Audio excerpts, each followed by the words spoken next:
खस्ता हाल इंदौर नगर निगम का एक और कारनामा इन दिनों शहर में चर्चा का विषय बन चुका है। दरअसल निगम इंदौर के विश्राम बाग में नवनिर्मित स्विमिंग पूल को भी पीपीपी मॉडल पर निजी संस्था को सौंपने की तैयारी कर चुका है, जिसका खिलाड़ियों और अभिभावकों ने विरोध किया है। खिलाड़ी 13 कोच और अभिभावक विधायक मालिनी गौड़ से भी मिले हैं और उन्हें आवेदन सौंपा है। उनका कहना है कि निजी संचालन से फीस बढ़ सकती है, जिससे आर्थिक रूप से कमजोर बच्चों के लिए तैराकी सीखना और अभ्यास करना काफी मुश्किल हो जाएगा। खिलाड़ियों ने पूल को सभी वर्गों के लिए सुलभ रखने की मांग की है। विधायक मालिनी गौड़ ने महापौर और निगम कमिश्नर से चर्चा कर खिलाड़ियों के हित में उचित निर्णय का भरोसा दिलाया है। की इच्छा रख रही है। पहले भी स्विमिंग पूल नगर निगम जो है 2 स्विमिंग पूल चलाती थी, एक नेहरू पार्क और तरण पोस्कर 2 चला रही थी। उसके बाद में अगर ये स्वास्थ्य के लिए अगर नगर निगम इसको भी खत्म कर देगी तो फिर क्या होगा? हमारे टैक्स से, हमारे ही कर से दूसरे स्विमिंग पूल बनाती और उसको प्राइवेट दे देती, तो हम लोगों का आजीवन वालों का क्या होगा और सामान्य वर्ग जो मध्यम वर्ग जो यहाँ आते हैं उसका क्या होगा? हम बस यही महापौर जी से पूछना है और हमारे तरण संघ के अध्यक्ष महोदय है जो राष्ट्रीय अध्यक्ष भी है ये तो उन्हीं को ये ज्ञापन देना है हम कि ये इनका सुझाव हमारे जो हम दे रहे हैं उसको मान्य करा जाए। हम लोग मऊनाका पे प्रैक्टिस करते हैं। अगर वो वाला पुल भी तोड़ देंगे तो हम लोग प्रैक्टिस नहीं कर पाएंगे, क्योंकि इंटरनेशनल हम लोग वहीं से ही निकले हुए, इंटरनेशनल नेशनल लेवल वहीं से हम लोगों ने खेला है। वहाँ पर मैम ने भी हमको बहुत सपोर्ट किया है शुरू से। अभी महापौर सर से भी रिक्वेस्ट है कि सर प्लीज़ हम लोगों के लिए आप वो पुल ना तोड़ें। हम लोग विश्राम बाग में भी जाएंगे तो प्रैक्टिस नहीं हो पाएगी जैसी हमें चाहिए। मऊनाका पुल हम लोग की यादें जुड़ी हुई, इतना हम लोगों ने संघर्ष किया है उधर, तो हम लोग चाहते हैं कि प्लीज़ वो वाला पुल ना तोड़ के हम लोग वहाँ प्रैक्टिस करें और देश के लिए नाम रोशन करें। तो सभी जो खिलाड़ी हैं, सभी जो इससे स्विमिंग पूल से जुड़े हुए सभी सदस्य हैं, वे सभी अपनी जो समस्या आ रही है उसको रखने और ज्ञापन देने आए थे। चूँकि मऊनाका स्विमिंग पूल पे सभी हमारे मध्यम वर्गीय और इवन बस्ती के बच्चे जो नेशनल और इंटरनेशनल खिलाड़ी यहाँ से निकले, इसको ख़त्म करके चूँकि यहाँ कुछ लाना चाह रहे हैं और लक्ष्मण सिंह गौड़ उद्यान का जो नया स्विमिंग पूल बन रहा है उसको पीपीपी मॉडल पे देने का विचार कर रहे हैं, तो सभी लोगों का इसमें विरोध है और मैं माननीय मुख्यमंत्री जी से भी इस बारे में चर्चा करूँगी। Thank you.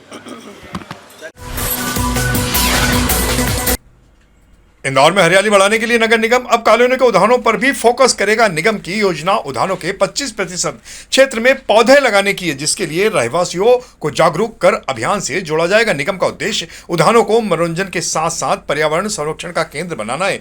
जल्द ही विशेष जागरूकता अभियान शुरू किया जाएगा। जानकारी समिति प्रभारी शांतिलाल यादव ने कहा कि कॉलोनियों के उद्यानों में हरियाली बढ़ाने से शहर के पर्यावरण में भी सुधार संभव होगा। हाँ, अब हर साल पौधारोपण होता है और जो पौधारोपण होता है उसमें कम से कम ये समझ लो कि 21% 25% पौधे मर जाते हैं, तो उसकी गैप फिलिंग हम लोग करके उनको पूर्ति करते हैं। उसके बाद भी अब शहर में जो टारगेट दिया जाता है तो उतना जगह नहीं मिलती है, तो इसे शासन ने एक निर्देश दिया जो शहर के कॉलोनी के उद्यान हैं उन उद्यानों में उसका 25% एरिया, 75% एरिया पब्लिक के लिए, झूले फिसल पट्टी या कुछ अच्छे पौधों के लिए एक सघन वृक्षारोपण 25% एरिया में करें, जिससे ऑक्सीजन अच्छे बने और शहर में जो ग्रीनरी की का परसेंटेज कम है वो बढ़े। अभी 9% के आसपास है। अपन को इसको बढ़ाने के हिसाब से शासन ने अच्छा वो दिया है, तो उस पर कोशिश कर रहे हैं। वो मियाँ बाकी टाइप में लगता है, घने पास पास में पौधे लगा देते हैं जिससे कैनोपी अच्छी बनती है हरियाली की। इंदौर नगर निगम के 1 लाख रुपए से कम टैक्स भुगतान पर चेक स्वीकार नहीं करने के फैसले का कांग्रेस ने विरोध शुरू कर दिया है। नेता प्रतिपक्ष सोनीला मेमरोट ने कहा कि निगम पहले लोगों को चेक से भुगतान करने के लिए जागरूक करता है, लेकिन अब इसी माध्यम पर रोक लगाई जा रही है। उन्होंने कहा कि लोग डिजिटल भुगतान के बजाय चेक को सुविधाजनक मानते हैं। ऐसे में भुगतान के विकल्प सीमित करने के बजाय व्यवस्था आसान बनाई जानी चाहिए। मेमरोट ने निगम से फैसला वापस लेने की मांग की है। देखिए, जितने भी हमारे इंदौर नगर शहर में हमारे वरिष्ठ नागरिक जो हैं वो चेक से पेमेंट करना ज़्यादा ईजियर उनको रहता है। तो जितने भी बुज़ुर्ग हैं, जितने भी रिटायर्ड हमारे रहने वाले नागरिक हैं, जितने भी व्यस्त लोग हैं वो चेक से पेमेंट करते हैं। अब वो अगर आप इस तरह की कोई भी नियम लेके आते हो तो पहली बात तो आदेश मैंने देखा उसमें दो तरह का विरोधाभास है कि आप ही खुद अपने आदेश में लिख रहे हो कि चेक से पेमेंट करना इसलिए ज़रूरी है कि कई प्रबुद्ध लोगों को उसके जानकारी नहीं होती नेट बैंकिंग की। इंदौर के थाना संयुक्तागंज पुलिस ने शराब पीकर वाहन चलाने वालों के खिलाफ कार्रवाई करते हुए जीपीओ चौराहा और एबी रोड पर 2 यात्री बस और 1 ट्रक के चालक के खिलाफ कार्रवाई की है। चालक शराब के नशे में वाहन चला रहे थे। सहायक पुलिस आयुक्त नीति राजेश दंडोतिया ने जानकारी देते हुए बताया कि ब्रीथ एनालाइजर जांच में पुष्टि होने पर तीनों के खिलाफ मोटर व्हीकल एक्ट के तहत कार्रवाई कर वाहन जब्त किए गए हैं। दोनों बसों में यात्री सवार थे जिन्हें वैकल्पिक बसों से सुरक्षित स्थान तक पहुंचाया गया। इंदौर में मुख्यमंत्री जन विश्वास अभियान के तहत खजराना थाना परिसर में जन विश्वास कार्यक्रम आयोजित किया गया। पुलिस कमिश्नर संतोष कुमार सिंह ने बुजुर्गों, महिलाओं सहित आवेदकों की समस्याएं सुनी। 15 से अधिक शिकायतों की सुनवाई कर संबंधित अधिकारियों को त्वरित और निष्पक्ष निराकरण के निर्देश दिए गए। कई मामलों में मौके पर ही कार्रवाई की गई। कार्यक्रम में सीएम हेल्पलाइन, जन विश्वास अभियान और थाना स्तर की शिकायतों की समीक्षा भी हुई। अधिकारियों ने पुलिस आमजन की सुरक्षा, सम्मान और न्याय के लिए प्रतिबद्ध होने का वाक्य भी दोहराया। इंदौर नगर निगम ने सड़क विकास कार्यों में बाधक अतिक्रमण हटाने के लिए शनिवार को एक बार फिर बड़ी कार्रवाई करते हुए 1 दर्जन से ज्यादा अतिक्रमण ध्वस्त कर दिए। शनिवार को जोन 19 में विशेष केंद्रीय सहायता योजना के तहत होटल प्राइम सिटी फॉरेस्ट तक 30 मीटर चौड़ी और करीब 2.40 किलोमीटर लंबी लिंक रोड का निर्माण किया जा रहा है। आयुक्त क्षितिज सिंघल के निर्देश पर रिमोल टीम ने कार्रवाई करते हुए 8 बाउंड्री वाल, 2 पक्के आरसीसी स्ट्रक्चर और 1 दुकान जेसीबी से हटा दी। कार्रवाई में भवन अधिकारी वैभव देवसाले, भवन निरीक्षक सचिन गहलोत सहित निगम का पूरा अमला मौजूद था।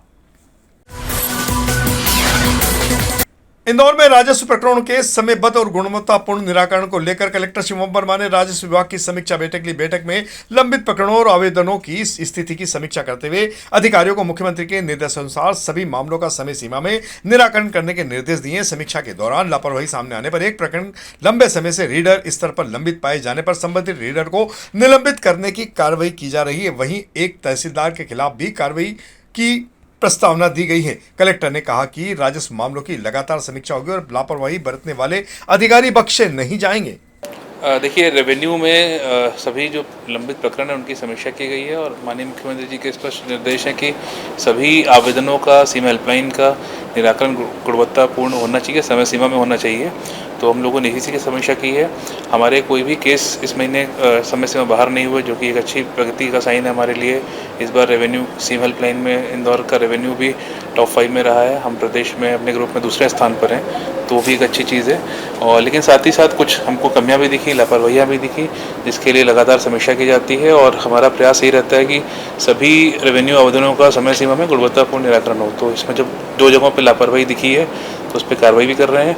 और अभी एक प्रकरण जो कि काफ़ी समय तक एक हमारे जो रीडर थे उनके पास लंबित रहा, तो उन रीडर को सस्पेंड किया जा रहा है। साथ ही साथ एक तहसीलदार उन पर कार्रवाई की जा रही है। और इधर सावन मास के दौरान इंदौर शहर के पश्चिम क्षेत्र स्थित श्री बड़े रणजीत हनुमान मंदिर में चल रही शिव महापुराण कथा के 6ठे दिन व्यासपीठ पर विराजित संत श्री गोपाल राम जी महाराज ने भगवान नंदी के जन्म प्रसंग को बड़े ही विस्तारित रूप से सुनाया। रविवार को कथा का समापन किया जाएगा। व्यासपीठ पर विराजित संत श्री गोपाल राम जी महाराज हर दिन भक्तों को शिव महापुराण कथा से जुड़े विभिन्न प्रसंग बड़े ही सारगर्भित शब्दों में सुना रहे हैं। अंतर्राष्ट्रीय राम स्नेही संप्रदाय के विद्वान युवा संत श्री गोपाल राम जी महाराज एवं बाल संत श्री गोविंद राम जी महाराज के सानिध्य में श्रद्धालु मधुर कथा का रसपान कर रहे हैं। शिव कथा जीवन की व्यथा को मिटाने तथा भक्ति, सद्बुद्धि और दुखों से मुक्ति के साथ सुख, शांति, समृद्धि प्रदान करने वाली कथा है। किया है तो आप मस्ती में, एक बात कहा है ना कि जीवन में जब तक मस्ती जिंदा है, जब तक हस्ती जिंदा है, नहीं तो दुनिया में जबरदस्ती इंसान जिंदा है। तो मस्ती जीवन में बनी रहे। और शिशिलाद से का क्या चाहिए, भगवान आशुतोष ने मांगते कहा कि मुझे पुत्र चाहिए पर विवाह नहीं करना है। भगवान ने कहा कैसे, और पुत्र ऐसा चाहिए कोई माँ के उदर से जन्म नहीं ले, प्रकट हो गए माँ, और ऐसा पुत्र चाहिए। ऐसा तो मैं स्वयं हूँ, उसका भगवान वो आप जानो। चले गए कुछ समय के बाद में ऋषि शिलाद यज्ञ के लिए भूमि तैयार कर रहे थे और उसी जैसी भूमि को खोदा उसमें से एक विशाल गुफा मिली और उसी गुफा में से वहां पर एक बालक का प्रागट्य हुआ है जिस ऋषियों ने उसका नाम रखा है नंदी। बोले नंदी भगवान की भगवान का जैसे ही उन्होंने इंदौर में फायर सेफ्टी नियमों का पालन नहीं करने पर नगर निगम ने बड़ी कार्रवाई करते हुए साउथ तुकोगंज स्थित ट्रेड सेंटर बिल्डिंग को सील कर दिया है। निगम आयुक्त क्षिति सिंघल के निर्देश पर फायर सेफ्टी व्यवस्थाओं की लगातार जांच की जा रही है। इसी दौरान भवन संचालक को 4 अगस्त को नोटिस जारी कर आवश्यक अग्नि सुरक्षा उपकरण और व्यवस्थाएं सुनिश्चित करने के निर्देश दिए गए थे। पर्याप्त समय दिए जाने के बावजूद सुधार नहीं होने पर शनिवार को निगम की टीम ने पूरी बिल्डिंग सील कर दी। निगम आयुक्त ने कहा कि सुरक्षा मानकों की अनदेखी किसी भी स्थिति में बर्दाश्त नहीं की जाएगी।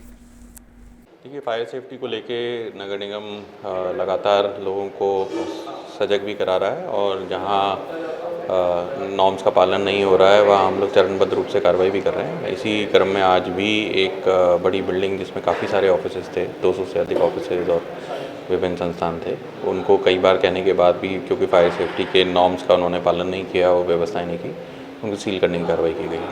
देखिए, सभी जगह नेशनल बिल्डिंग कोड की कुछ नॉर्म्स हैं, हमारे भूमि विकास नियम में भी कुछ नॉर्म्स दे रखे हैं। उनको फायर सेफ्टी के लिए जो व्यवस्थाएं हैं वो करनी होती हैं, एनओसी लेनी होती है और नियमित रूप से उनका फायर कंसल्टेंट के माध्यम से फायर ऑडिट भी कराना होता है। कई जगह वो ना ही सेफ्टी की मैकेनिज़म्स रहते हैं और कई जगह ऑडिट भी नियमित नहीं कराया जाता, तो ये भी नहीं पता चलता कि जो इक्विपमेंट लगे हैं वो आज की डेट में कार्यरत हैं या नहीं। तो इन्हीं सब चीज़ों की कमियां ज़्यादातर जगह पाई जाती हैं और लगातार हम लोगों का ऑब्जेक्टिव चीज़ों को बंद करना नहीं है, पर हमारा ऑब्जेक्टिव ये है कि लोग उनका पालन करें। पर जब कई बार कहने के बाद भी नहीं हो रहा है, काफ़ी टाइम से हम लोग करते हैं, तो फिर हम कार्रवाई। इंदौर के सराफा बाजार में सोना चांदी गिरवी रखने का कारोबार वैसे तो सालों से चल रहा है, लेकिन अब इस कारोबार में नए विवाद जन्म ले रहे हैं, जिससे परेशान होकर सराफा व्यापारियों ने कलेक्टर से गुहार लगाई है। इंदौर में सराफा कारोबारियों ने अपनी समस्याओं को लेकर कलेक्टर से मुलाकात कर शनिवार को ज्ञापन सौंपा। कारोबारियों का कहना है कि वर्षों से सोना चांदी गिरवी रखकर ग्राहकों को रकम देने का कारोबार चल रहा है। सोने चांदी के भाव बढ़ने के बाद कई ग्राहक अब बिना ब्याज चुकाए रकम वापस लेने का दबाव बना रहे हैं, जिससे विवाद की स्थिति बन रही है। कारोबारियों ने पुलिस कमिश्नर से भी चर्चा की। अब विधायक, पुलिस अधिकारी और मुख्यमंत्री से मुलाकात कर समस्या के स्थायी समाधान की मांग की जाएगी। हालांकि सूत्र बताते हैं कि सराफा के अंदर गिरवी कारोबार में एक रूपता नहीं है, अलग अलग श्रेणी में और अलग अलग रेट में यहां पर रकम गिरवी रखी जाती है, जिसके कारण भी विवाद की स्थिति बन रही है। सराफा एसोसिएशन को चाहिए कि वे इसके लिए रेट सुनिश्चित करें। आज जो है कलेक्टर साहब से जो है हम पूरे सराफा एसोसिएशन की टीम जो है मिलने के लिए आई थी और एक ज्ञापन देने के लिए आई थी। ज्ञापन ये था कि हमारे यहाँ पे जो है आज से नहीं बरसों से 50 साल से 100 साल से जो सराफा बाज़ार के अंदर साहूकारी का कार्य किया जाता है। चांदी और सोना जो है गिरवी रखने के बाद में जो है ग्राहक को उसके ऊपर एक न्यूनतम ब्याज दर के ऊपर जो है वो राशि दी जाती है। यही काम जो है नेशनल बैंक के और प्राइवेट बैंक के इतनी सारी है ना, गोल्ड लोन फाइनेंस जो कर रही है वो भी बैंक करती है। उनके यहाँ पे जो नियम रहता है कि आपको हर महीने जो है वो ब्याज देना पड़ता है, 3 महीने में ब्याज देना पड़ता है, 6 महीने में देना पड़ता है और साल भर के अंदर उसको क्लियर करना पड़ता है। साल भर के बाद में जब आपको उसको रिन्यू करना है तो पूरा जितना आपका मूल अमाउंट है और ब्याज का अमाउंट है पूरा भरने के बाद में आपको सेकेंड डे आपके नाम से वापस फाइनेंस होता है। और अगर आपने ऐसा नहीं किया है तो वो 1 महीने बाद उसको नीलामी का ऑर्डर दे देती है और 1 साल 1 महीने के बाद आपकी जेवर को जो है वो नीलाम कर देती, बेच देती है, उसको ख़त्म कर देती है। लेकिन यही काम हमारे यहाँ सराफा बाज़ार के सब व्यापारी, जो भी सराफे की दुकान है कि चांदी सोने की दुकान है इंदौर के अंदर है, चाहे वो सराफे में या सराफे के बाहर है या पूरे प्रदेश के अंदर है, उनके यहाँ लगभग सभी दुकानों के ऊपर जो है आज से नहीं साहूकारी का कार्य जो है ये लोन का काम है, गोल्ड लोन का काम, चांदी के ऊपर लोन देने का काम ये बरसों से करते हैं।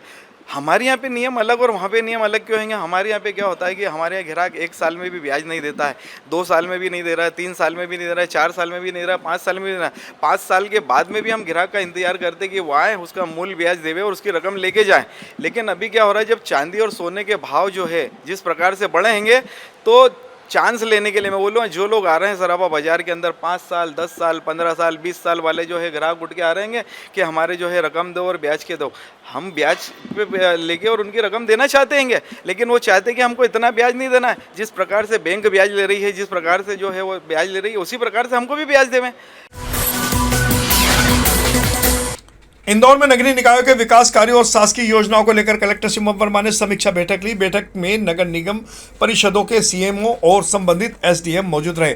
कलेक्टर ने प्रधानमंत्री स्वनिधि अमृत मिशन, प्रधानमंत्री आवास योजना, शहरी स्वच्छ भारत मिशन और मुख्यमंत्री शहरी अधोसंरचना विकास योजना सहित विभिन्न कार्यों की समीक्षा की। उन्होंने अधिकारियों को स्वीकृत कार्य समय सीमा में पूरे करने और निर्माण में गुणवत्ता बनाए रखने के निर्देश फिर दोहराए हैं। साथ ही पात्र हितग्राहियों को योजनाओं का लाभ समय पर दिलाने एवं लंबित प्रकरणों का शीघ्र निराकरण और विकास कार्यों की नियमित निगरानी सुनिश्चित करने के लिए भी कहा गया है। इसमें क्या कुछ चर्चा की गई? देखिए, इसमें जो माननीय मुख्यमंत्री जी के निर्देशन में जो जन कल्याणकारी योजनाएं चल रही हैं उनका क्रियान्वयन और साथ ही साथ जो सेवाएं नगरीय निकाय देते हैं उनकी सेवाओं का उचित प्रदाय हो सभी नागरिकों को, ताकि किसी प्रकार की उनको दिक्कत न रहे, तो इसी की समीक्षा की गई है और उनको बेहतर समन्वय रहे और शासन की जो सेवाएं और योजनाएं उनका लाभ सबको मिलता रहे, इसी के निर्देश दिए गए हैं। थैंक यू भाई। इंदौर की सेंट्रल जेल में कैदियों को अध्यात्म से जोड़ने और उनमें आध्यात्मिक शुद्धि आत्म मंथन की भावना विकसित करने के उद्देश्य से आए दिन धार्मिक कार्यक्रमों का आयोजन होता रहता है। इसी कड़ी में सुंदरकांड पाठ का भी आयोजन किया गया। आयोजन में राम किकट भारत भूषण से सम्मानित आध्यात्मिक विद्वान एवं पूर्व प्रधान जिला एवं सत्र न्यायाधीश श्री अरुण जी ने संगीत में व्याख्यान के साथ सुंदरकांड पाठ का आयोजन किया। जेल अधीक्षक दिनेश नरगावे ने बताया कि आयोजन में 1500 से अधिक कैदियों ने सुंदरकांड पाठ का श्रवण किया। जेल प्रशासन का उद्देश्य ऐसे आयोजनों के माध्यम से कैदियों का मनोबल बढ़ाना और उन्हें सद्बुद्धि के साथ सत्य मार्ग पर चलने के लिए प्रेरित करना है। जैसा हम लोग जानते हैं कि जेल में जो बंदी होते हैं वो काफ़ी डिप्रेशन में होते हैं। जेल के अंदर भगवान का ही एक बंदी को सहारा होता है। तो आज हम लोगों ने जो है एक सामूहिक संगीत में सुंदरकांड का आयोजन किया है, जिसमें कि रिटायर्ड प्रिंसिपल डिस्ट्रिक्ट जज है माननीय श्री अरुण कुमार सिंह साहब, और हनुमान जी की उन पर बड़ी विशेष कृपा है, राम राजा सरकार की विशेष कृपा है, और वो देश भर में घूम घूम के जो है इस तरह का जो है कार्यक्रम आयोजित करते हैं। सबसे बड़ी बात है कि वो कोई दक्षिणा नहीं लेते हैं, इवन आने जाने का खर्चा भी वो खुद उठाते हैं। तो आज उसी तारतम्य में हमने सामूहिक रूप से करीब 1500 कैदियों के साथ हम सुंदरकांड का आयोजन कर रहे हैं। दिनेश नरगावे, जेल अधीक्षक, केंद्रीय जेल इंदौर। तो यह थी हमारी आज की प्रमुख खबरों का सिलसिला आगे भी जारी रहेगा। इंदौर से जुड़ी ताजा और महत्वपूर्ण जानकारी के लिए आप हमारे दोपहर न्यूज चैनल से लगातार जुड़े रहने के लिए सबसे पहले इसे सब्सक्राइब करें और अन्य को भी सब्सक्राइब कराएं। यदि आपके पास भी कोई महत्वपूर्ण खबर या जानकारी हो तो आप दोपहर न्यूज चैनल पर दिए गए नंबर के आधार पर संपर्क कर सकते हैं। धन्यवाद।